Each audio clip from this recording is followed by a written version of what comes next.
For whom the willow weeps.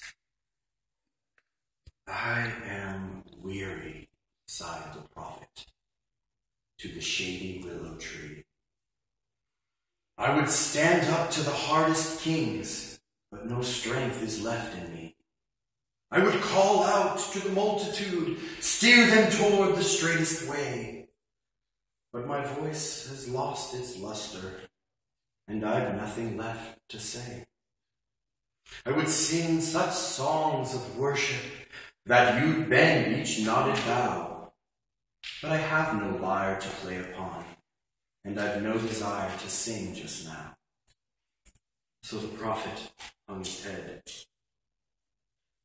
With regret and with despair, and deep within his heart did fill with an anxious, solemn care. Then he heard the softest voice, carrying the wisest tone. He looked up and noticed with surprise that he was still alone. I have seen you cry with lowly head. I have heard your woeful mourn. I am saddened here to witness such a prophet with his spirit worn.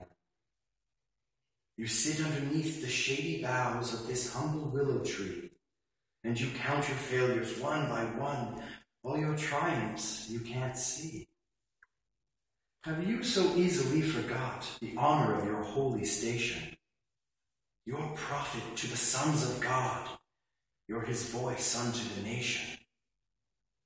And beneath all of that flattery, at the core of who you truly are, is the beauty of the Master's touch. That's the sweetest gift by far. So perhaps you haven't always stood with the boldness you had hoped to wield, and at times you've left without a voice, and at times you've fought without a shield. So your heart has at times lost the song your soul would wish to always sing.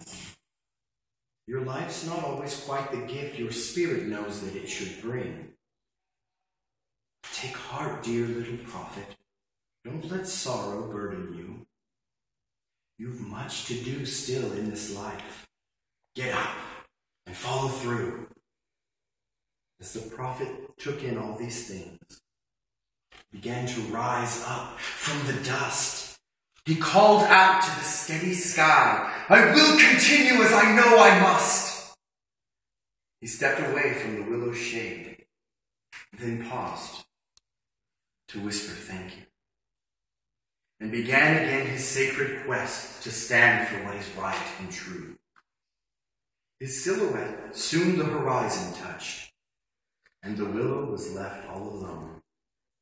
The wind moved through her waxy leaves, and it stood as it always had done. It towers o'er its patch of grass, as a king does o'er his people, and the music coming from each leaf would shame the proudest steeple.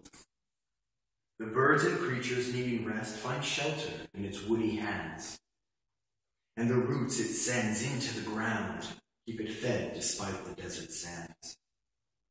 It never boasts of the deeds it does, just by being what the Master asks.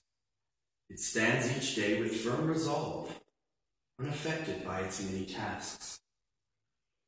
Thus we all should consider well, when our hearts grow heavy with regret, how the willow never stops to whine, though it weeps to see us fuss and fret.